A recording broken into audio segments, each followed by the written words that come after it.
I saw that change because I went for civil life and both for the ones. Truly dangerous. Although one of us was player, lots of more. All right, thank you very much. Thank you all of you for coming. My name is Oleg Kutsuba. I am the Director of Publications at the Ukrainian Research Institute at Harvard University. And it's my pleasure to welcome you today and to a conversation and read with Yuri Andrukhovich in conversation with Mark Andreychik and myself. Let me start first by introducing our wonderful guests. Some of them, of course, don't need the introduction, but we have to remind ourselves because they are very accomplished. So Yuri Andrukhovich was born in Ivano-Frankivsk. He studied at the Ukrainian Printing Academy and at the Moscow Literary Institute. In 1985, together with Viktor Neburak and Alexander Irvanets, he founded a popular literary performance group, Ubabu. And today, as I was just reminded, today is the anniversary of that momentous event. That's right. He has published 5 poetry books: Sky and Squares, 1985, Downtown, 1989, Exotic Birds and Plants, 1991, with new editions following in 1997 and 2002, The Songs for a Dead Rooster, 2004, and The Letters from Ukraine, 2013. To Ukraine. To Ukraine. The Letters to Ukraine. That's right. So his prose works, the novels Recreations, 1992, The Muscoviette, 1993, Perversion, 1996, 12 Circles, 2003, Mystery, 2007, Darlings of Justice, 2018, and Radio Night, 2021, have had a great impact on readers in Ukraine. He also is a skilled essay writer, and the essays have been collected in Disorientation in Locality in 1999, The Devil is in the Cheese, 2006, Lexicon of Intimate Cities, 2011, and Fantomas was buried here, 2015. Together with the Polish writer Andrzej Stasiuk, he published My Europe, 2000, in Polish and 2021 in Ukrainian. His books are translated and published in Poland, Germany, Canada, US, Hungary, Finland, and many other countries. I'm not going to read all of them, around 22 in total. He is the laureate of 6 prestigious international literary awards, the Herder Prize from the Alfred Töpfer Stiftung in Hamburg, 2001, Erich Maria Remarque Friedenspreis, Germany, Osnabrück, 2005, Leipziger Buchpreis zur europäischen Verständigung, Germany, 2006, Central European Literary Award Angelus, Poland, Wrocław, 2006, Hannah Arendt Prize für politisches Denken, Germany, Bremen, 2014, Vilenica International Literary Prize, Slovenia, 2017, and Heinrich Heine Prize, Germany, 2022. There's many more things that I could tell you about Yuri, but I think this suffices for today, for now. Let's continue with Mark Andreychik has administered the Ukrainian Studies program at the Harriman Institute, Columbia University, and has taught Ukrainian literature at its Department of Slavic Languages and Literature since 2007. He has a PhD in Ukrainian literature from the University of Toronto, 2005. He monographed The Intellectual as Hero in 1990s Ukrainian Fiction, was published by the University of Toronto Press in 2012. A Ukrainian edition of the monograph «Інтелектуал як герой української прози 90-х років ХХ століття» was published by Pyramida in 2014. He is a translator of Ukrainian literature into English. In 2008 through 16, he organized the Contemporary Ukrainian Literature Series, co-sponsored by the Harriman and Kennedy Institute, which brought leading Ukrainian literary figures to audiences in North America. He is the editor and compiler of and a translator of The White Chocolate Days, the Contemporary Ukrainian Literature Series anthology that came out from Academic Studies Press in 2017. He has translated 11 essays by Yuri Andrukhovich for the award-winning publication My Final Territory, Selected Essays, University of Toronto Press, 2018. He has recently guest edited a special issue of East-West, Journal of Ukrainian Studies, Volume 9, Number 1, 2022, that focuses on Ukrainian culture and the Donbass War. His translation of Volodymyr Afienko's novel, Monday Green, Songs About Death and Love, came out from us, the Harvard Ukrainian Research Institute, and received a 2022 Peterson Literary Fund Translated Book Award and was shortlisted for several other national translation awards, including the EBRD Literary Prize, as we remember. He translated documentary film Chubai, Speaking Again, 2023, and with Andrei Kudla-Venditsky, the poetry of Hricko Chubai featured in that film. He is the editor, compiler, and the translator of Ukraine 2022, Ukrainian Writers Respond to War, from which we will be reading today.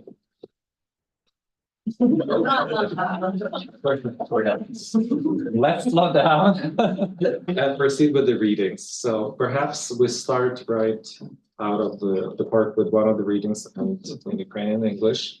And then if there is interest, so kind of the idea is to leave the format open. If you feel that you would like to ask a question after a section of the reading, please go ahead and do so. And so we can kind of pivot to that and then go back to reading the texts. Okay? I don't start by reading, but I just say a few words. I'm incredibly glad to be here Again. After 2016. And so I hope next time will be not in 2032. I'm especially glad to have to my left Marko Andrejczyk, wonderful translator and editor. And so we start by presentation of your anthology. Yes, thank you very much. Thank you so much for hosting us here. It's great to be back here. Just a few words about the kind of today's format. I'll speak briefly about the anthology, Ukraine 22. Then Yuri will read one of his essays from that. Then we'll talk about an essay that was recently written for this. And then we will be reading also new translations that are forthcoming, both of prose, and then we'll finish with poetry. And of course, like Oleg mentioned, we'll have discussion throughout. So just briefly about this publication and in general, what's been happening over the 2+ years in our field. Obviously, with the full-scale invasion of Ukraine in February 22, there's been much more interest in Ukrainian literature. In Ukrainian literature, we're talking about our field. And there was finally more of a push to translate English language translations of this literature. So what did that mean? Ukrainian literatures are appearing in various strange places. I had a translation of mine was published, of an Ivan Malkovich poem was published in a journal for mountain climbers, which I think that maybe is a first for Ukrainian literature, which is great. Sofia Andrukhovich, Yuri's daughter, wrote a special essay to accompany a book of photos, which I translated. So Ukrainian literature was starting to show up in various places. Another thing that was happening was the works that had been published on Ukrainian literature over the years before 2022 were these publishers, some of them reached out and said, hey, let's republish them in a format that's more accessible. In other words, from a $80 hardback cover to a more affordable $30 paperback. And two of those initiatives is kind of what we'll be focusing on today. My anthology, which Oleg was, and then the wonderful Academic Studies Press at the time published Whitechapel Days, it was published in 2017, and I was contacted by Penguin, and they asked if they could republish it in order that it would get more, more reach than an academic press would have. And Academic Studies Press was generous enough to agree to this, and they were able to publish it as an anthology with a little bit different cover, different title, but obviously with a lot more access to a lot more people. University of Toronto Press has been great for Ukrainian studies over the years, and in which I published my Final Territory selected essays in hardback around 2018, I believe, they decided to republish this in a soft cover, and they asked Yuri to write an afterword for it, which they asked me to translate and was made more available. So just a few words, and then I always thought that the biggest problem with the lack of knowledge about Ukrainian literature in this world was just nobody knew anything about Ukraine, and there was no interest in Ukraine. And I firmly believe that once that wall was removed, and once people got in touch with works of our authors, then they themselves would kind of, if this would evolve and this would progress. And in some cases, that has happened. I should say, at least I think so, that Penguin was so happy with republishing the anthology that they asked me, what else could we publish of Ukrainian literature? And I came up with this idea to publish essays. Since the full-scale invasion, obviously, most Ukrainian poetry has flourished and essays treating the war. And what I proposed for them was to gather 9 different writers who wrote essays within the first 6 months of the full-scale invasion, with every author having several essays, and to present them chronologically, obviously in English translation. And the idea was to put it out as soon as possible, because everybody was speaking for Ukraine, but we really wanted to make sure that the voice of Ukrainian authors was also part of this conversation. We did it very quickly. I asked my colleagues, Michael Naidan and Alla Perminova, to help translate the essays, because I only had time to do half of them, in addition to editing to it. And we produced the whole book within 11 months, which is pretty fast, I think, which was the idea. I'm very grateful to Michael and Alla for their help in doing this. So these first 6 months of the war, 9 authors, 28 essays. We see writers from different regions of Ukraine, writers from different generations. And just kind of looking at them in full, we see that several of the writers took on the same specific topics. But there was also a focus on different things. I should mention the authors who are present in it, in addition to Yuri. Taras Prochasko, Yuri Androchovich, Olena Huseinova, Olena Styashkina, Alexander Boychenko, Irina Tsilik, Volodymyr Rafeenko, Andrei Bondar, and Sofia Androchovich. And for instance, different authors have focused on different things. Irina Tsilik focused on the personal, on her family, and on her husband who's serving on the front lines. Sofia Androchovich is focused on, in the 2 essays that are here, on refugees, which is a very important topic for that. Andrei Bondar focused on the political aspects. Yuri Androchovich on historical aspects. Olena Styashkina presents a diary. Some themes repeated among the many writers. Several wrote that they slept well on February 23rd. Many mention sense of shame of leaving. Landscapes are mentioned in several essays, and the importance of cell phones. And the one object that is repeated very often in these essays, and so often that it has 3 different names, is Trovozhny valizki, Trovozhny ryuksaki, Raptovi sumki, which are these emergency escape bags that were packed in case you had to go quickly. Some essays don't obviously refer to war at all, but I put those in especially because I want the reader to see how it is somehow connected to the war in this time. And as Alexander Boychenko mentions in one essay where somebody asked him, what should we read now during this war? And he said, it doesn't matter what you read, anything you read is going to be about the war. So in essence, that's what these essays end up being. So now we will turn and Yuri will read his wonderful essay from this book, which was translated by Michael Naidan and Alla Perminova, and the translation will be available. Screen. Not this one, but yes. This Ukraine, that's a lot. Okay.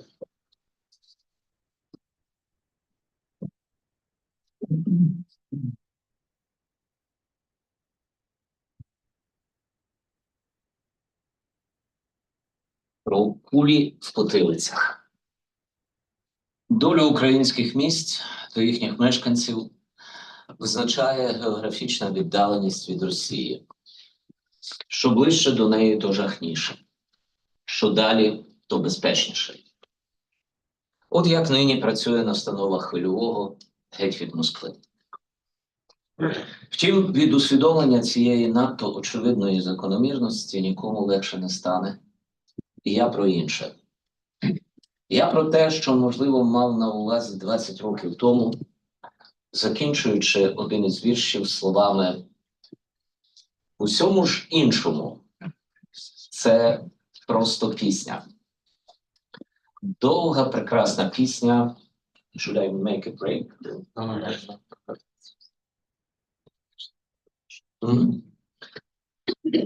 В усьому ж іншому це просто пісня. Довга, прекрасна пісня про шлях до прірви, чи, скажімо, не менш прекрасна, про кулю в потилиці. Від Дем'янового лазу на Пасічнянському передмісті Франківська до Бучі під Києвом близько 600 кілометрів і 81 рік.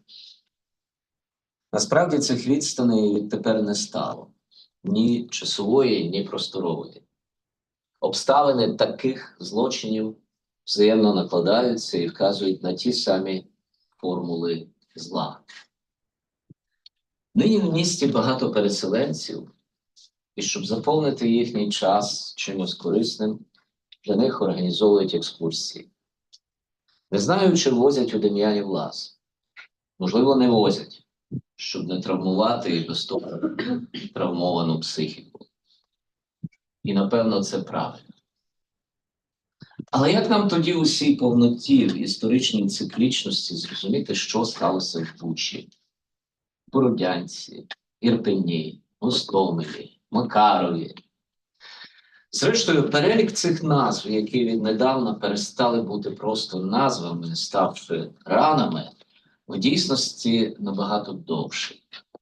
А початок його не в Дем'яновому лазі, а ще набагато глибше, бо і не в Базарі, і не в Сандармосі, в Батурині. Та все ж про Дем'янів лаз. Його перше відлуння прокотилося десь на зламі 1960-х-70-х. Здається, Радіо Свобода, хто ризикував його слухати, той почув, передало, що в урочищі на околицях сучасного Франківська росіяни, чи називати їх совітами, починаючи з 39-го і особливо навесні та в червні 41-го року, розстріляли близько 5000 людей. Як уже засуджених ними, так і просто там і тут нахапаних і звезених для розправи, зокрема, жінок і дітей. Їхні останки, стверджувало радіо, мали б лежати десь у тій землі. На це відразу зреагували тодішні компетентні органи. Термінове таємне засідання вирішило до невпізнаності змінити ландшафт, максимально загримувавши погане місце. Невдовзі на площі в кілька гектарів вирубали ліс, джерело завалили сміттям, аби знищити струмок, а щоб уже зовсім ніякої подібності, штучними насипами перетворили поверхню з майже рівної на горбисту. Такий от політичний ленд-арт тих часів. Проте минуло 2 десятиріччя, совок захитався, і у вересні-жовтні 1989-го активісти-меморіальці з поміччю місцевих мешканців, серед яких на той час лишалося трохи дожилих свідків, таки докопалися до перших людських кісток і черепів із характерними кульовими пробоїнами в потилицях. Кажуть, ніби присутній на розкопках представник тих таки органів запечатав невдачу фразою «Ваша взяла». Це сталося під саму завісу дня, і якби той день закінчився нічим, то дозвіл на пошуки було б анульовано, а ініціаторам довелось би постати перед судом за провокацію і наклеп. Відтак почалася кількатижнева скрупулятна праця, видобування людських останків, напівзігнилих речей, судово-медична експертиза, поступове встановлення замордованих осіб. Загальний підсумок, боюся, не остаточний. 524 людські життя. Причина загибелі – належність до українства. Жінки, діти, підлітки, молодь. Усі. Комуністична влада вмить кинулася заявляти, що то, мовляв, робота німців. Але ця відмазка протрималася вкрай недовго. Її звела на нівець форма дірок у грудних клітинах. Щоб жертва випадково не вижила, вбивцям було мало розстрілу. Вони робили контрольний удар штиком у груди. Те, що дірки були чотиригранні, ромбовидні, свідчило лише про совєтів. Німці штиків не мали. Їхні пласкі багнети ближчі до пізніших совєтських штик-ножів. Звістка про те, що росіяни в Бучі вимордували мирних українців у кількості, співмірній з кількістю жертв Дем'янового лазу, хоча ні там остаточної кількості не встановлено, накладається на ще одну подібність – дірки в потилицях. Черепи з лазу і голови з Бучі є свідченням одної і тої самої технології. Діди передали її внучкам як заповіт великої культури. Внучки явили себе гідними послідовниками. Російська мова знає краще слово – «послідовними». Перед нами антисвіт зі своєю традицією, антилюдство зі своїм ритуалом. Перед нами дуже тяжка генетична спадковість Дем'янів лаз, Буча з єдиного ланцюга смертей. Хоча є різниця. В Бучі вони ще й замотували голови жертв у їхні ж сорочки. Я ні за що не здогадався б чому. Щось на зразок зав'язування очей приреченим на страту. Пояснення мені випадково зустрілося в одного з їхніх коментаторів. Бо хто б іще пояснив, як не самі вони. Коли зблизька стріляєш у потилицю, кров і мозок можуть усього тебе забризкати. Спробуй відмийся потім. Тому й замотували голови перед тим, як у них вистрелити. Чи власноруч замотували, а чи руками самих жертв, дізнаємося на майбутніх трибуналах. Діди в 41-му замовляли собі на цей випадок спеціальні шкіряні фартухи. Дивно, що у 2022-му воєнторг не спорядив нащадків чимось аналогічним. Але ті і так знайшли спосіб. Буває, само звучання оголює сенс. Коли пару тижнів тому Байден нарік Путіна м'ясарем, Буча, назви Буча світ ще не знав. Тепер Бучер Путін і Буча назавжди в жахному переліку. А слово «освободітелі» мешканці Харківщини чи Сумщини вимовляють тепер із тою ж інтонацією, що і галичани. Тільки в нас почали у 39-му.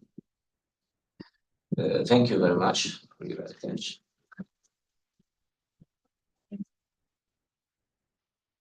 Probably have to precise it in the very beginning that this is an immediate reaction after liberating of Bucha, Irpin, Hostomel, and other places in area of Kyiv. So it has been written in the first days of April 2022. If I can ask really quick, so very often we hear from the Western partners who have indeed, as we know, supported Ukraine and provided a lot of weaponry, humanitarian assistance, financial assistance, but very often insist on Ukrainians negotiating with the Russians and coming to an agreement, quote unquote. How can we explain kind of this generational aspect of struggle that you talk about here, right? You draw a parallel between 1939 and 2022. How to explain that to our partners? What are your suggestions? Oh, I don't have any special personal idea to that case. I think that argumentation which is used by Ukrainian officials is actually sufficient and in my opinion is persuading. But first of all, of course, separating emotions and just common sense. I would, in that case, not being a writer, just a negotiator, I would use the common sense. And the common sense says that there is no sense in some agreements, some contracts with this devil. But devil is a word coming from writers' emotions. With this partner, it's a bad word.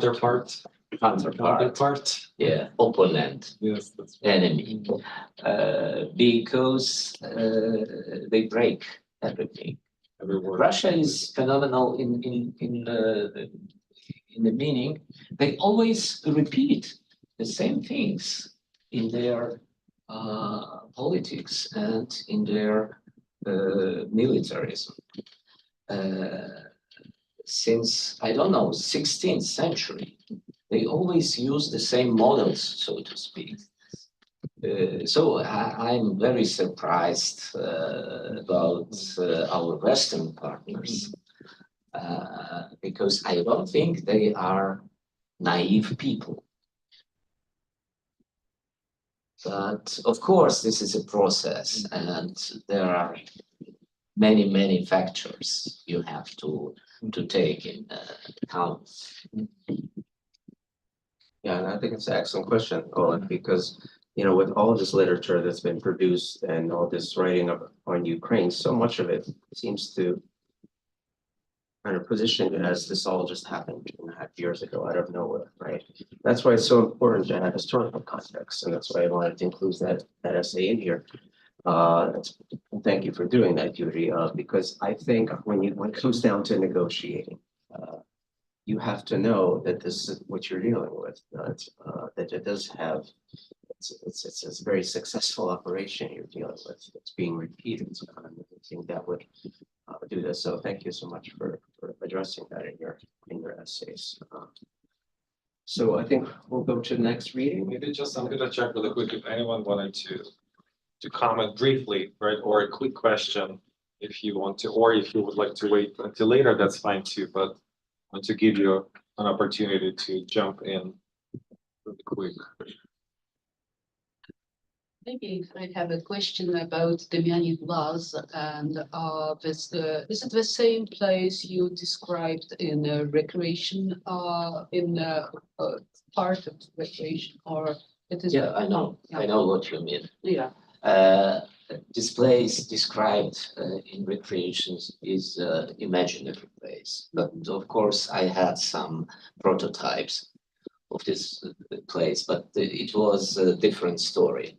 In recreations there is some empty village or remains of some village where all the people, all the inhabitants were just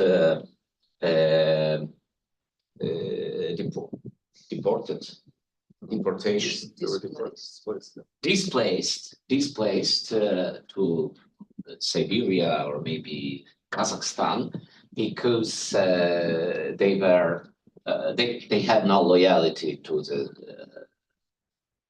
Soviet system, and it is the story about the first years after the Second War. But Demyanov Vlas is the place where the so-called first Soviets committed this crime, this mass crime. 1941. Yes, and they didn't touch actually the inhabitants of this village. They just found some place which I'm sorry for that word, which would be comfortable for these executions there for them. And so they did it every night, always in the night, and with the noise of machines. Mhm. So inhabitants of Demyanov Vlas tried all the time not to hear it, Mhm. but they couldn't. Mhm. Yeah, so, Yuri will read the fragment from the afterword that he wrote for the new edition of this book, which is also deals somewhat with Ivano-Frankivsk, Yuri's hometown, but on a more personal level, also written within the first weeks, the full-scale invasion. So it is the, Yes, it's the new edition of this My Final Territory. You, Mark, mentioned it. And so I got a proposal from the publisher from Toronto. They now will print a new edition, somehow renewed, after they printed it, published it for the first time in 2018. And they want me to write some new text for that edition, maybe some afterword. And I did it, and I looked for a title for this afterward a certain time, and then I decided to make a paraphrase to play with the title of the book, My Final Territory. So my proposal to the publisher was, as you see now, My Unbreakable Territory. But they didn't like it in the publishing house. I don't know why. They somehow confront with the notion of unbreakability. And if you look into the book, there is just the second, the undertitle, and afterward with other circumstances. It's not the entire text. I just read two excerpts from this afterword. Облога, цілодобові обстріли та бомбардування, пересиджування в темряві, холоді, голоді, без води, медикаментів, та навіть і хімічні або, не дай Боже, ядерні атаки. Все це краще, ніж окупація. Не можна живим потрапляти до рук росіян. Не можна в жодному разі. Мій друг мав цілковиту рацію. Звичайно, існував і варіант із втечею за кордон. Проте він виглядав неприйнятним через свою банальність і жалюгідність. Уявити лише це катастрофічне старіння письменника-вигнанця, змушеного доживати віку по всіляких більш або менш комфортних резиденціях милосердного Заходу. Єдиний набуток цього письменника – це крах його ціложиттєвого проєкту. А тотальна поразка – його відтепер найголовніша незмінна супутниця. Протягом деякого часу він ще цікавить медіа, його співчутливо кличуть на газетні шпальти і в етер. Але за 2-3 місяці Публічною увагою заволодівають інші теми, можливо, навіть не такі песимістичні і для суспільного обговорення значно приємніші, ніж тема його сплюндрованої і потоптаної батьківщини. Він опиняється в забутті та вакуумі навіть раніше, ніж сам очікував. Что рассказать о жизни, что оказалось длинной? Сумно. Як невимовно сумно. Окупація – ні. Еміграція – теж. А що в такому разі? Мій приблизний план виник фактично напередодні війни під час телефонного інтерв'ю з Варшавою. Журналіста цікавило, чи я зголошуся до війська. З його боку запитати про таке було цілком логічно. Він щойно почув від мене, що виїздити в безпечнішу країну я не збираюся. До війська, напевно, ні, відповів я. Радше варіант, який дозволить мені зберегти в ситуації опору більшу індивідуальну автономність. Роздобути зброю і знайти надійних друзів для маленького партизанського загону. Наші Карпати – винятково добрий терен для партизанства. Я знаю там кожну стежку. Непомітно для себе починав я перебільшувати.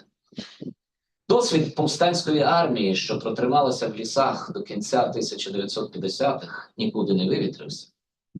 Головне – своєчасно відмовитися від смартфону, щоб позбавити ворога технологічних шансів на відстеження місць, де ти перебуваєш.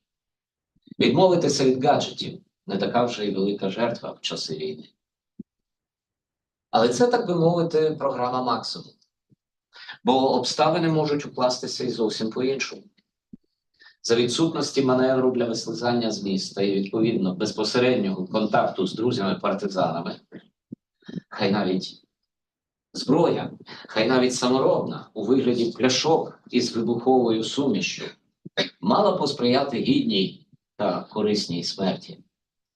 Відстрілюватися з укриття до останнього, на власній вулиці, коло дому, класти їх на підступах до нього або з вікна, з балкона чи з порога, залігши за мішками піску. Останню кулю в себе, передостанню у дружину. Але тут знову перебільшення. Обидві в себе, передостанню і останню. Все це допускалося. Тільки б не дати сім живцем. Тільки б не зазнати їхніх тортур, вербування, фільтрації, кастрації. Тільки б не дати їм себе перевиховати. Так мені це бачилось і 22 лютого, і 23-го. Але 23-го вони не напали, хоч у них був День Червоної армії. Зате напали 24-го. Насправді все почалося зі звуків. Щось десь вибухало. Не тут, не поруч, не за вікнами спальні, але й не так, щоб аж дуже далеко від неї. Звуки були глухуваті. В напівсонному переході до нової реальності я заспокоїв себе думкою, що вони долітають із полігону, де наші війська відпрацьовують артилерійські стрільби. І правильно роблять, що вправляються. Молодці. Я потягнувся рукою до планшета, прочитав заголовок новини дня. Путін почав війну.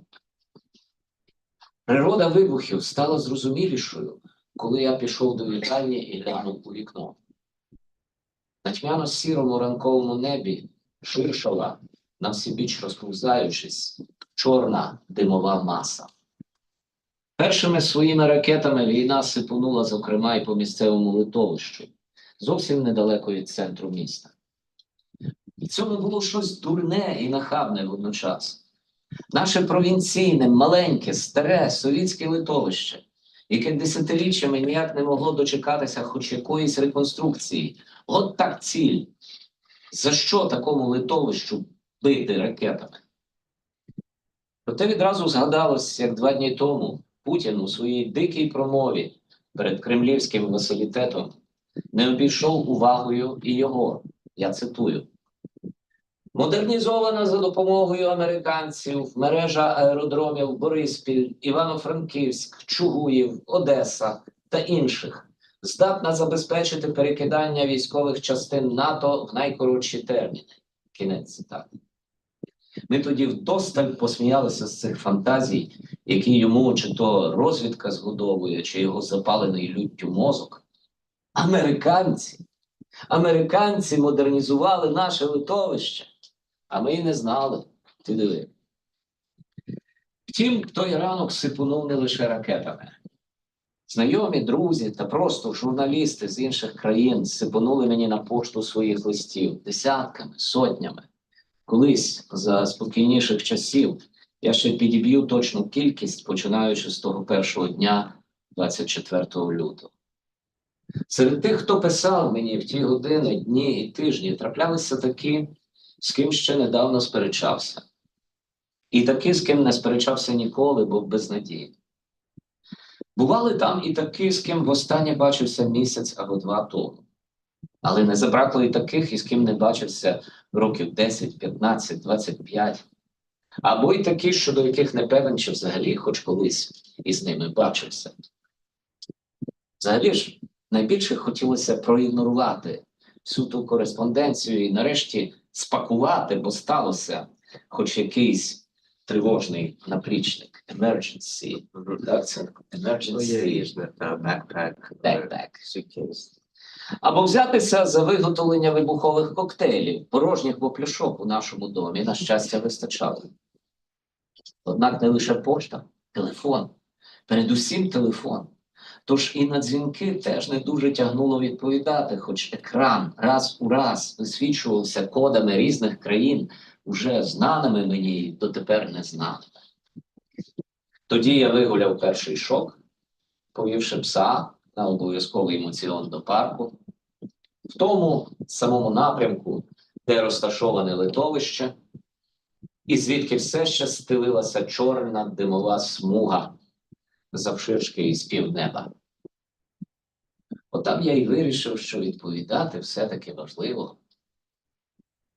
Американці, які нам тут усе модернізували, не залишали мені іншого шансу. Брехня неминуче стане головною зброєю ворога. Такий він уже є, цей ворог. Воює не лише ракетами, а й брехнею. Тому і телефон піднімати важливо. Навіть якщо номер, з якого дзвонять, тайванський. Ні, тим більше, якщо він тайванський. Thank you very much.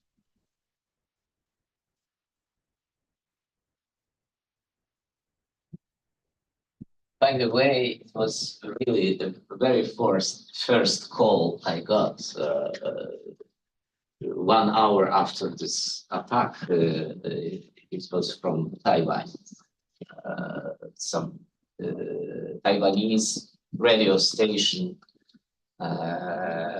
wanted to make one of the first reports about the first hours of Russian invasion in Ukraine.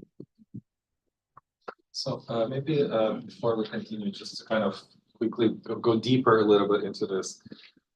There have been so much discussion about our living in a post-truth world, right? That to some extent, several people have claimed that there are alternative facts, as we know, right? That we all live in our own bubbles, that, facts that used to be kind of universal are no longer universal.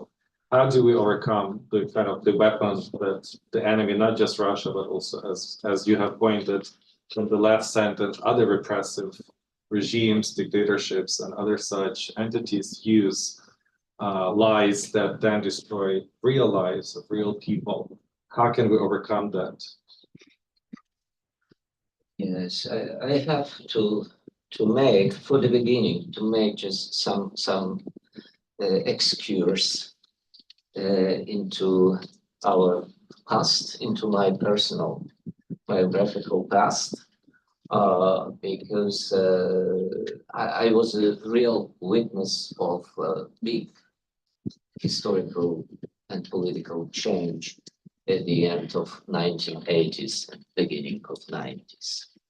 The moment which has been not very carefully called the end of history.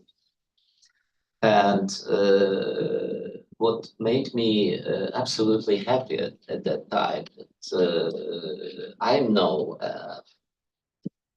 I'm now still young. I'm like 30 years old. I have everything open, and the world is beautiful because each dictatorship is going to the ground. And the next years of my life, me and all of us, we will spend in the better world without any dictator, any totalitarian system.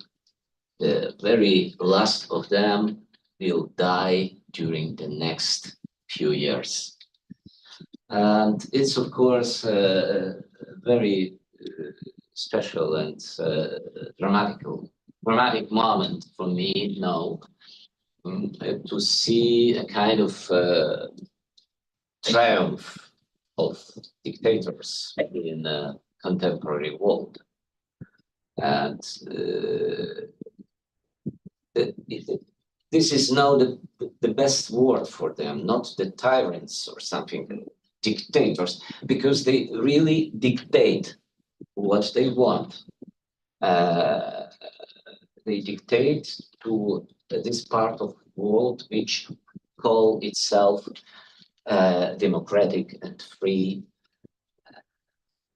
peaceful, and so on.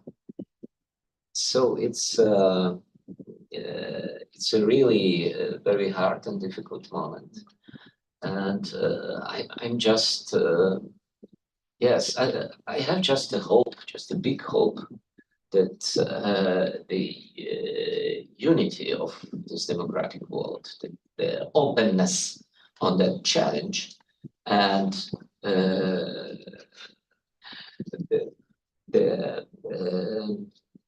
decisiveness to accept this challenge as challenge and to go into battle, into conflict with these dictatorships. It is the only way.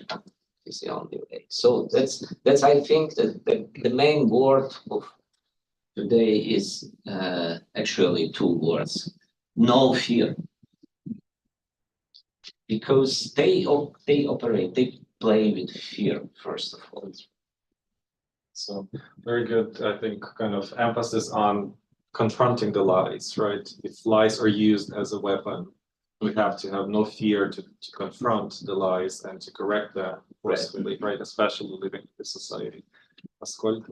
Yeah, you asked an impossible question because it's one we have to ask ourselves here in the United States as well, is how can we cultivate an electorate that is able to separate truth from lies. But Yuri, I'm reminded of, given that you've created a kind of context for what is happening here, an important context, I'm reminded of hearing Ivan Dranch speaking at Boylston Hall. However, George, you remember how many years ago that was?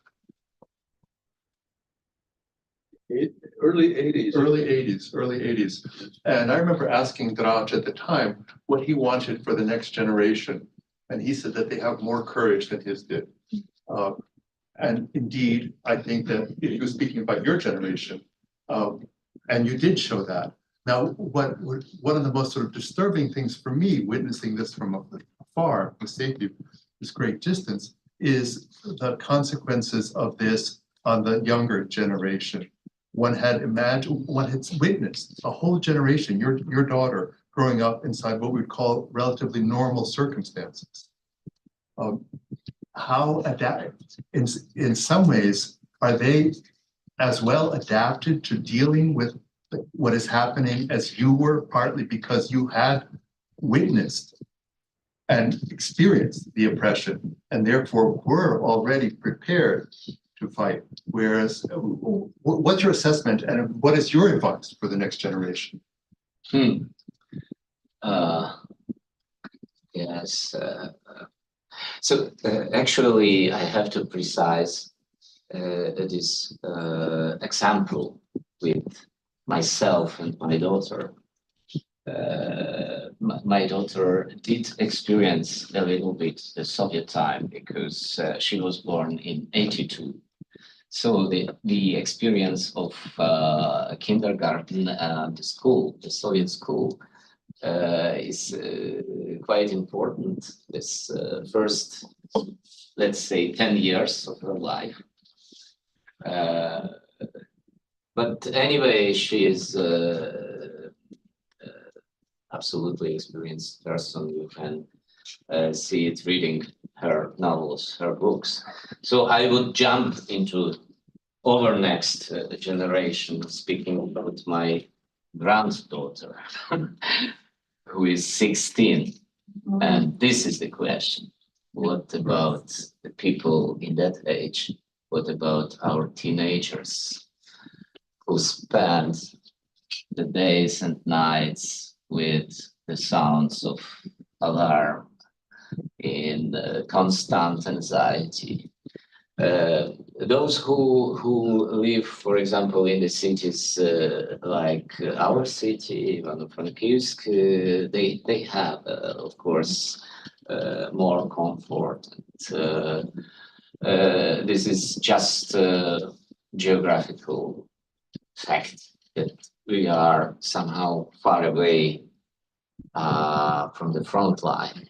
But what about the young people in Dnipro, in Zaporizhia, in Odessa, in Kiev, so in Kharkiv? Yes, I would think this is a task for a huge, huge power of writers' imagination to mobilize everything, to find some real words for them. You know, what is most difficult is for example, in such situation as we live in our city, which is blessed by God, by geography, blessed by geography. But what is most difficult is to take part at the funerals, to visit the funerals, and especially if this dead soldier, which is going to be buried, is the son of our friends. And I remember that guy from 90s, as he was as old as my children were. They played together. And there is, of course, after the funeral, always the situation with some wake, right? Funerals, yeah, wake.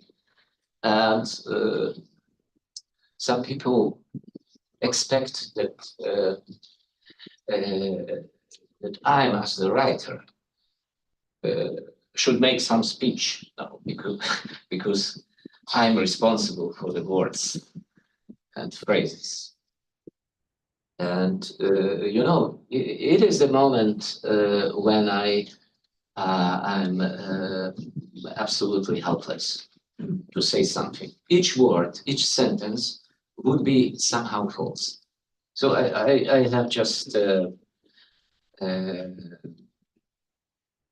idea to embrace the parents, but the writer cannot always be in the good literary shape, formulating some sentences.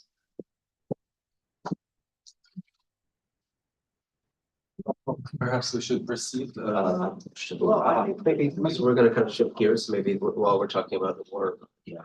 Okay, sure. There were other questions? Please. Sorry, I had a different question. I'm also from Ivano-Frankivsk, and actually wanted to ask you to reflect on cultural phenomena that happened in our town when the full-scale war started. Because I think Frankivsk was a city where many different artists, writers, musicians came, and there was a community from people from all over Ukraine that before might have been like on a bit different sides of, I don't know how to describe cultural war. They might have used different languages in their art. How do you think it impacted overall culture of Ukraine, and how would you reflect about this process that happened in our town? Yes, it was absolutely amazing. Actually, most of them were, I think they were from Kharkiv. Most of them are back now. Just a few remained in Ivano-Frankivsk. But I could observe it in our common cultural space. This is so-called підземний простір, підземний перехід Vagabundo. How is it in English? Underground Passage, it's a underground passageway. passage, Vagabundo. And we luckily opened it in 2019 without any idea that it could be a shelter if there will be bombing or something. But it's really in underground. And what is very important for a real bombing shelter, we have there two entrances, which could be automatically two exits. So it's a kind of the technical rule for Second means of egress. second possibility to escape or something. And we had some experience since 2019 how to organize cultural events, how to invite people, but it was always in a somehow normal, not very enthusiastic. Sometimes there were many people, sometimes not so many. The worst events in meaning frequency were unfortunately the poetic readings. And the best, the most popular were the concerts. But anyway, after 24th of February, there was a new life. Just a new life. It was absolutely full of people, of new people, and not just cultural events took place there, but also our space, our Vagabundo, became a sort of some voluntary meeting point. And there was a lot of real good social improvisation, so to speak. So some professors from the university who teach psychology, they had their they worked there with the kids from this families of refugees, or for example, the teachers from art school were teaching painting, such things, and everything was just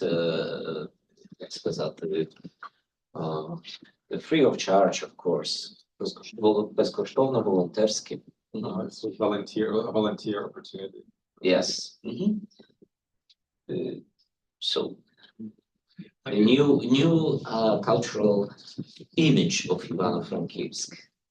Maybe we can broaden this a little bit and kind of ask more broadly about the role of culture during the war, because as we know, culture and cultural politics or policies in Ukraine were largely underappreciated, if not to say neglected, for most of Ukraine's independence. And that had, of course, its own reasons dealing with the Soviet heritage, the way how culture was used for propaganda purposes primarily, including the humanities, as we know. What changed? So you described one example in Ivano-Frankivsk. Mhm. What can you kind of make any bigger observations about the role of culture now since February 2022? I think there are many aspects, of course, because culture Very broad. is a real realm of something. But I can just observe that the readings we had with my publisher together with him in autumn 22 and then second time in the first half of 23. And it wasn't easy to visit such cities as Kharkiv, Odessa, and some others. It was always in some underground space, of course, but again, it was full of people, and all of them bought the books. So the publisher is actually in this last 2 years, he became a really successful businessman. He said me, I was before this big invasion, publishing of Ukrainian literature, even if we speak about contemporary Ukrainian literature, it was rather a kind of Charity work. charity. And now it's a real business. And he was absolutely happy about this. So I don't have any numbers somehow to give you a proof, but I think I know why, because I was one of the authors he brought to this very suffering cities, places. And I remember not just the fact that the people, the spaces were full of people, but I remember also the kind of dialogue we had with our readers and listeners, the people who came for the first time to some literary event, and they were absolutely astonished, and they showed their own diaries or paintings.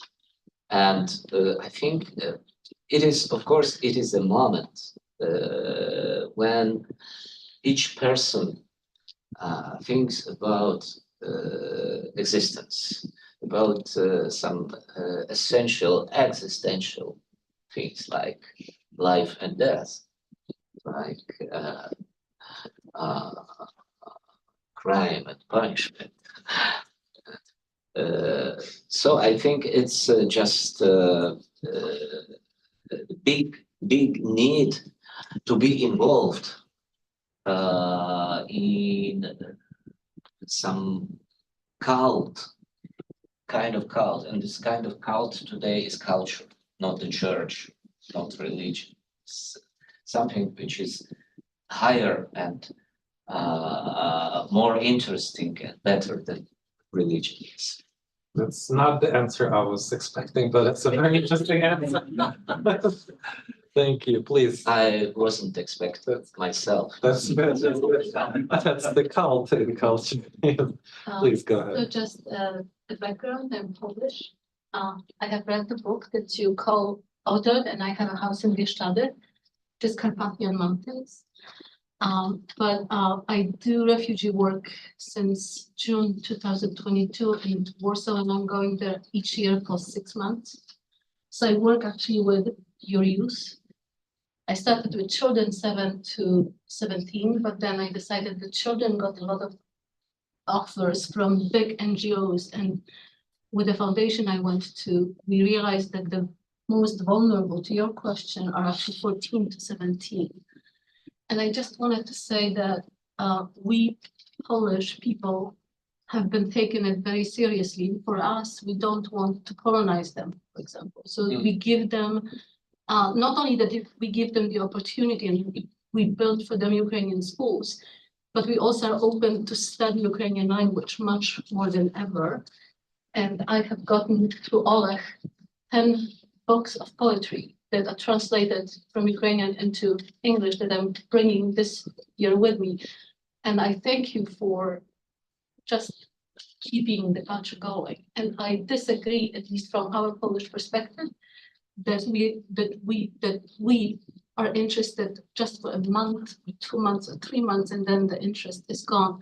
We actually are really looking for long distance, and we do understand how, and we want the Ukrainian books be translated into Polish more and more, so that our people, because we will be neighbors, we want to be good neighbors. So thank you again for this evening and for just reading from the newest stories. And I will bring this to these Ukrainian young people. There's about 300,000 of them in Poland. I think a really fascinating question you put all about broader culture in Ukraine. And part of what I'm going to say is a comment, and I wonder if you would just respond. It's what I've seen in the time that I've been going back. A huge, when the war starts, a huge shift to embracing Ukrainian culture, wanting to understand your own culture, wanting to understand language, poetry, writing. But in the last time that I was there in November, all of November throughout December, what I saw was really pretty shocking, which is not anything, I think, surprising to us, but it's a shift away from wanting to stand up and serve, wanting to embrace your culture, to now really what I saw was a lot of people who were looking to hide, really. And I wonder if you see that. I saw that a lot just with the amount of men carrying papers, going into notary publics, going into government buildings. You start asking questions, and it turns out these are people not looking to serve, but looking for deferments. The number of stores I saw in Kyiv where you can buy military uniforms, it's really not to prepare yourself for war, but so that people won't, right? So that in essence you can hide. And I wonder if I'm wrong about that. Do you see that broadly? Does that concern you about the shift in culture of who's left in Ukraine to stand up for that culture? I think there is just one most powerful factor in that war, which is determining everything, and it is Ukrainian army.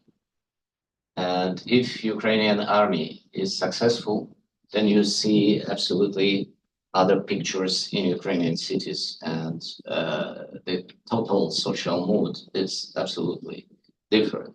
So maybe they are not, they probably look being tired, but the reason is that Ukrainian army doesn't have weapons since October last year. What they do now is a miracle. That this resistance is still very successful. But of course, they cannot have some spectacular success in offensive action. And so each subject we discuss around this invasion, around this war, around culture, literature, poetry, there is always, we have to remember about this very first factor, Ukrainian army, Ukrainian soldiers and officers who are just heroes. So I think we all are in the situation of dramatic waiting what comes from Washington this week. And I think in kind of in general, right, we need to ask ourselves the question whether everyone in a society, in any given society, can be as enthusiastic about, you know, their own country, defending their own country in the first place, versus trying to protect their own lives, right? So this kind of, there are different people in every society. As we know, a lot of people who were very dedicated to the Ukrainian cause had already enrolled either in 2014, right, when the war first started, or early in 2022 when the invasion started. And so people that could enroll now obviously are maybe not the most enthusiastic ones to begin with.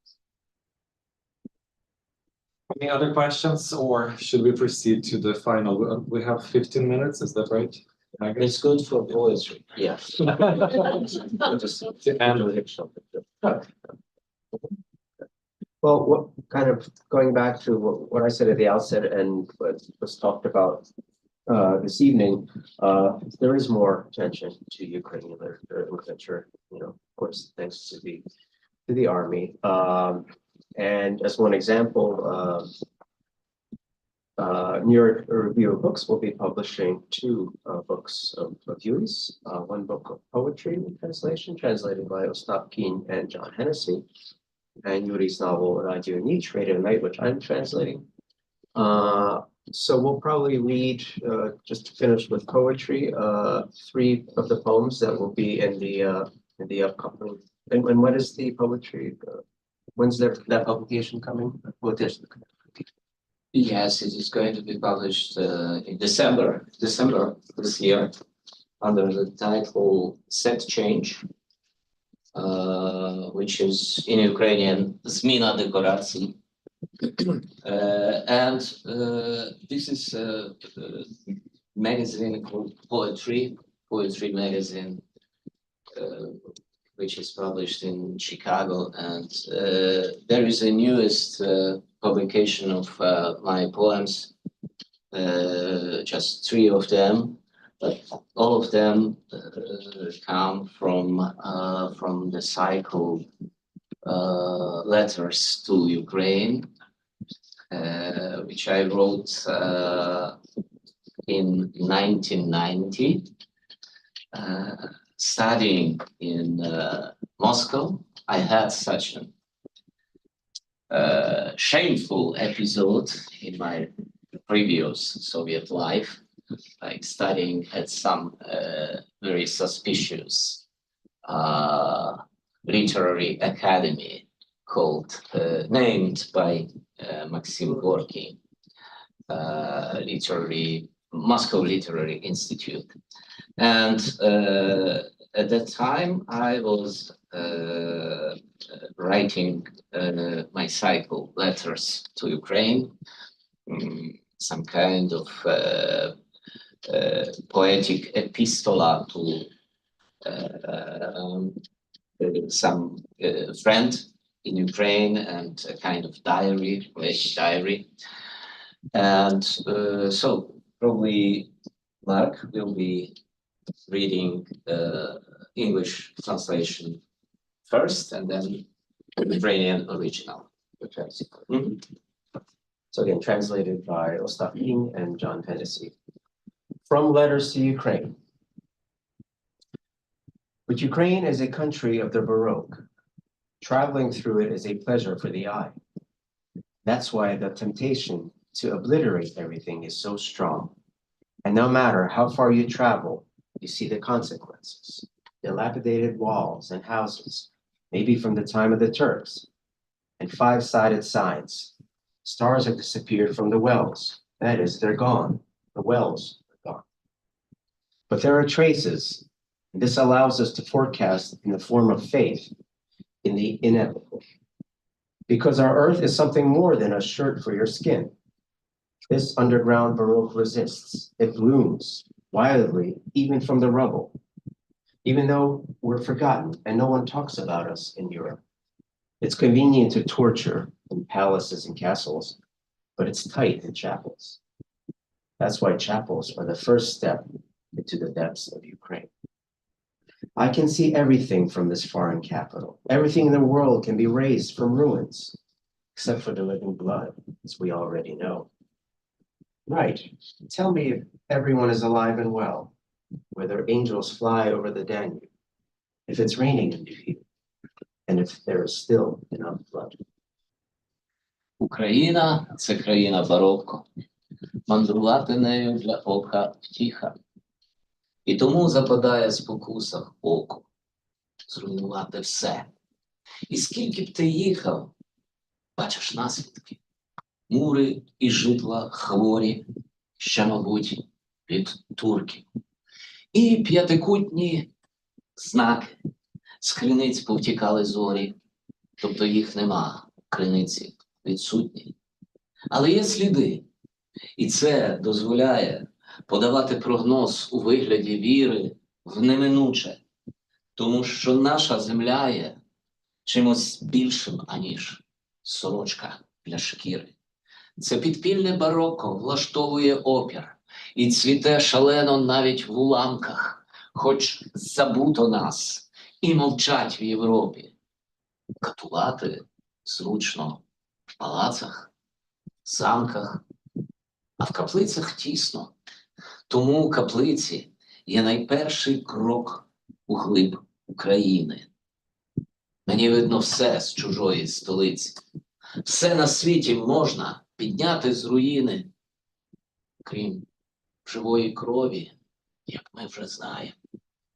Напиши, чи всі живі і здорові, чи літають ангели над Дунаєм, чи дощі у Львові, чи досить крові. Meanwhile, I'm traveling around Moscow, where the subway is both tragic and strategic, which doesn't help you have a chill life or bring you any halva. What a magical word. Because it's just a network of shelters, neighboring hell, and it's extremely unlikely that anyone like a certain Andrukovich would ever have figured out the system.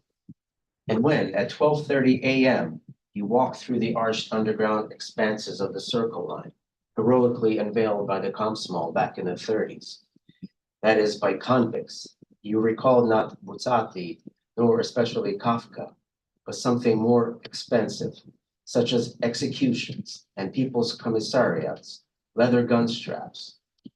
The wind is rinsing you, and you stand there gaping like Thomas the Apostle, or Brutus, whose hair stands on end from the night terror of empty stations. The strategic lines that still bear the names of murderers, swindlers, and scoundrels. There are, said a professor from the US. These are, said a professor from the US, the protagonists in my study of history. I don't want to say the names of these villains. They'd leave a sooty taste on my lips. А тим часом я мандрую Москвою, де метро трагічне і стратегічне, що не є такою вже і лафою, чи халвою, слово яке магічне. Адже це всього лиш система сховищ у сусідстві з пеклом. І вкрай сумнівно, щоб такий собі простий Андрукович розкусив систему. Коли опівна першу ночі ходиш підземним холом кільцевої лінії ще в 30-ті, героїчно зданої комсомолом, тобто зеками, згадуєш не Буцатті, і тим більш не Кавку, а щось дорожче, як, наприклад, розстріли, наркомати, портупеї. Вітер тебе полоще, і стоїш роззявлено, мов хомати, бруд, в якого пнеться сторчма волосся від нічного жаху порожніх станцій, стратегічних ліній, що досі носять імена убивць, шахраїв, поганців. Це, казав професор один зі Штатів, історичних праць моїх персонажів. Я не хочу вживати імен цих датів. На вустах лишається присмак сажі. Having bought a ticket with my last penny, I absorb with my eyes, mouth, and brain our rapid, instant ascent to the sky. Below me, as the English say, Moscow. I was taking off, and from below waved 100 partings, 100 wings in a frenzy of ecstasy. Rock stars, harlots, ambassadors, generals, Tsar Ivan and Tsar Pushkin. The immortal genius Lenin waved from his pedestal. Farewell, buddy. I'll never see you again. Nearly view you were recently tossed from the sky like a charlatan or a jester, in short, like trash. I took off. What will you do without me, Moscow? What can you do? I have to be in the south. I'm leaving you, my fiery word. You will be needier without me. In your abysses, beloved Mecca, with your poor crawling towards you. But you are so far away from us now that forever together is becoming nonsense. Good night, sky and clouds of cotton wool. Sleep well, Crimson City, the color of blood. I am flying home to sing carols towards Irvanets and Neporak. На останні гроші, придбавши лайнер, я вбираю очима, писком і мозком. Вознесіння в небо стрімке, негайне. Піді мною, як кажуть англійці, маска. Я злітав, а знизу мені махали 100 розлук, 100 крил в екстазі шаленій. Рок-зірки, блудниці, посли, генерали, цар Іван і цар Пушкін. Безсмертний геній теж махав з постаменту. Прощай, друзяко, вже тебе не побачу. У нас під Львовом тебе скинули з неба недавно, яко шарлатана і блазня, як мотлух словом. Я злетів. Чи протягнеш, Москво, без мене? Що поробиш? Мушу бути південніш. Залишаю слово своє вогненне. Все одно без мене буде нужденніш. У твоїх безоднях, кохана Мекко, до якої в бої плазують плазом. Але ти від нас уже так далеко, що стає маразмом навіки разом. Добрий вечір, небо і хмари звати. Спи спокійно, місто кольору крові. Я лечу додому колядувати і рванцю назустріч Неборакові. Дякую.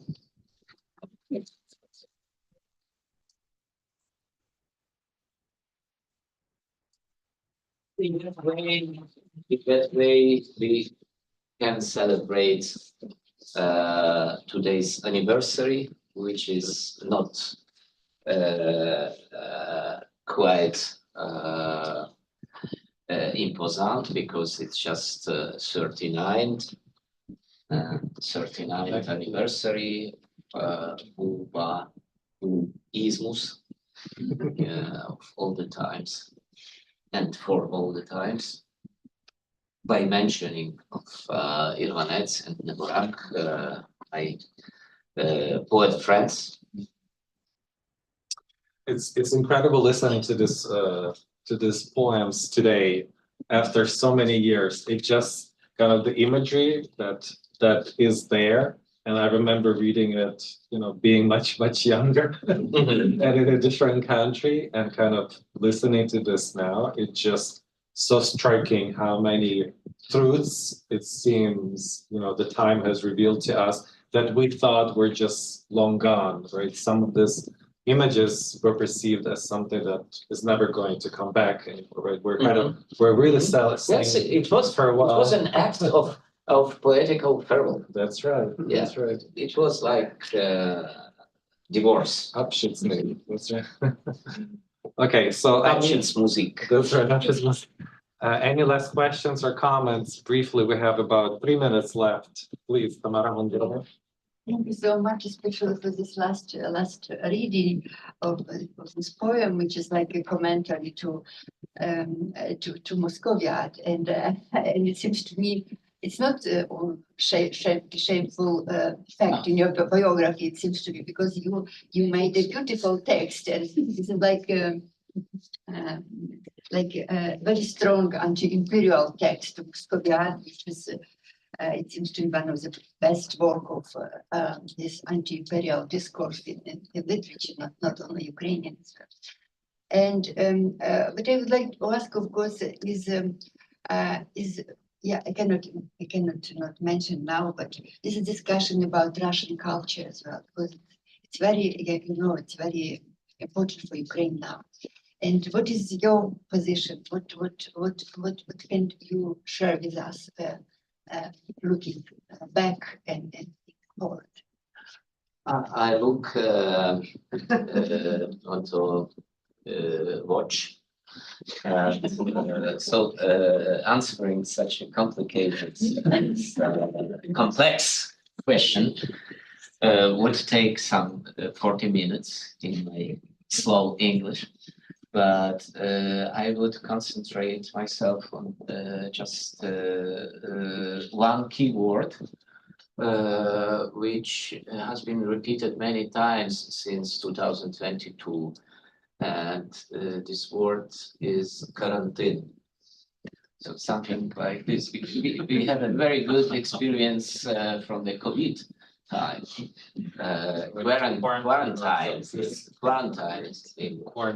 Quarantine. And so I would say we have to win in that war. We have to finish this part of our history, which is unavoidable, as unavoidable evil being in that imperial Russian organism. And if we one day will be such free of that organism as the other nations are, for example, Japanese or Hindu people or Americans or Spanish people, then we could probably come back to great Russian culture and to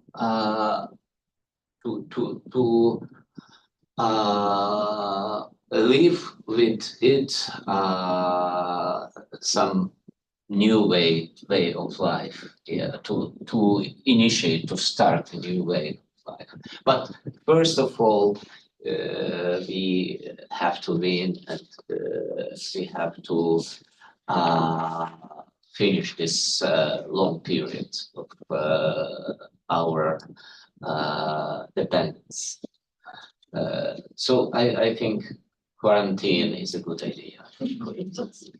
That's a wonderful, I think that's a wonderful note to end on. So first of all, gentlemen.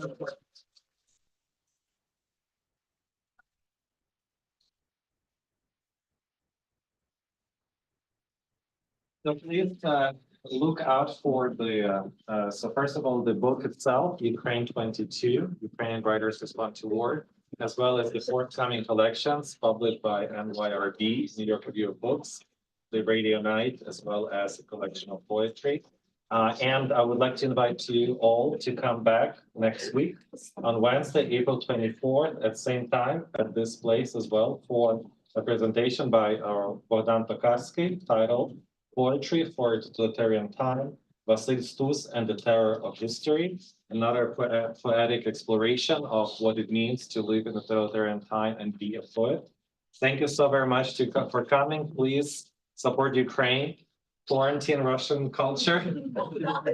Let's win this and come back much stronger than we were before. Thank you so much. Thank you.